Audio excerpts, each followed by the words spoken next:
Fala, seus harleiros freia na curva, como é que vocês estão? Eu estou muito bem, começando mais um Motorama Motovlog Powered by Brasília Harley Davidson. Hoje eu tô nela 883 Iron, vou levar vocês para dar um passeio, contar um pouco sobre o papel importantíssimo que a Harley Davidson teve tanto na Primeira quanto na Segunda Grande Guerra Mundial. Mas antes quero comentar um pouco sobre a 883, especificamente essa que eu estou aqui em cima, que está equipada com um maravilhoso escapamento Customer. A gente fala dele aqui direto no Motorama Motovlog. Muitas pessoas não entendem, pô, mas vocês estão falando errado, como assim escapamento Customer? Não é Customer, é Custom. Sim, a gente sabe que é um escapamento Custom, faz parte da customização da moto, mas o segredo, galera, é que essa marca de escapamento se chama Customer. Você pode encontrar ele na concessionária Brasília Harley Davidson e instalar ele no seu modelo de Harley Davidson, seja aquele que você tiver. Então tá esclarecido, o Customer é um excelente escapamento para você que tem Harley, tá procurando por um barulho um pouco mais agressivo, digamos assim, aquele barulho mais presença. Esse escapamento vai te ajudar muito nesse quesito aí.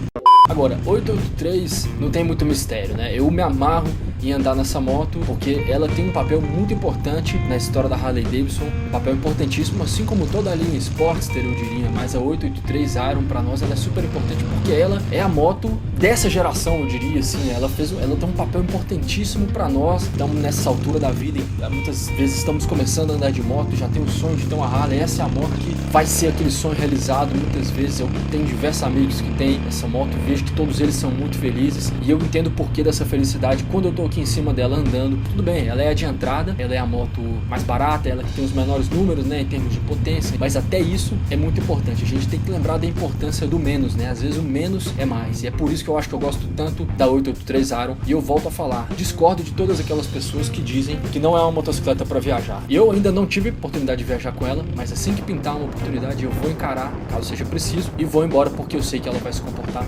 Bora parar de falar um pouquinho dela, que a gente já fala demais dela aqui no Motorama. Vou contar pra vocês então a história da Harley nas duas guerras mundiais.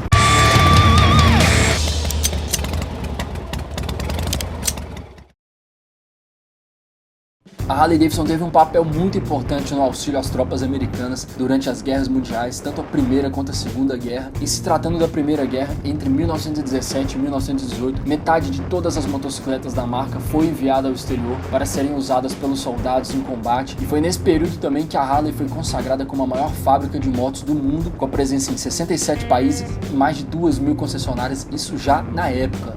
Em se tratando de guerras, as motos elas eram usadas muito como veículo de ligação para fazer escoltas, né? Em operações de combate, às vezes os carros, os tanques, eles priorizam o poder de fogo, né? E é lógico que uma moto, por mais que ela tenha uma metralhadora ali do lado, tenha um sidecar, ela não vai ter um poder de fogo de um tanque, de um coraçado, de nada desse tipo, né? A vantagem das motos em combate são outras, né? A velocidade é ideal para os batedores, missões de reconhecimento e mensageiros, elas tinham facilidade de acesso, usavam menos combustível e podiam também ser agrupadas e transportadas para posições estratégicas. As motos também foram muito usadas em missões de reconhecimento, patrulhas de segurança, mas entre todas essas funções a mais valiosa foi entregar mensagens. A comunicação eletrônica da época era péssima e despachar alguém era o jeito mais eficaz de entregar encomendas, relatórios, documentos e mapas. Mensageiros montados em motos voavam por zonas de fogo, passando por cima de crateras, detritos e cadáveres, destruindo assim as linhas inimigas. Os Estados Unidos chegaram a usar algumas Harley Davidsons durante o conflito com os revolucionários mexicanos, liderados por Pancho Villa entre 1910 e 1919. Eles não tiveram um papel decisivo, quem já ouviu falar dessa história aí sabe que o Pancho Villa nunca foi capturado,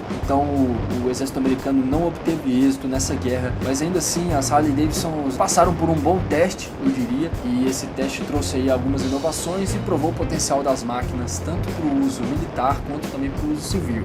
Depois disso tudo aí, o período da Segunda Guerra estava se aproximando e quem arrematou a maioria e os melhores contratos militares foi a Harley Davidson. A produção da Harley de 1942, que foi o ano que se iniciou a guerra, foi toda para o exterior e cada vendedor do mercado interno americano recebeu apenas uma moto naquele ano. No total, na época, foram cerca de 90.000 motos, entre elas 30.000 emprestadas para a Rússia, além de pequenas vendas para outros aliados. Essa experiência preparou a empresa para lidar com a enorme demanda quando os soldados que retornavam queriam pilotar as mesmas máquinas que tinham pilotado ali nas trincheiras.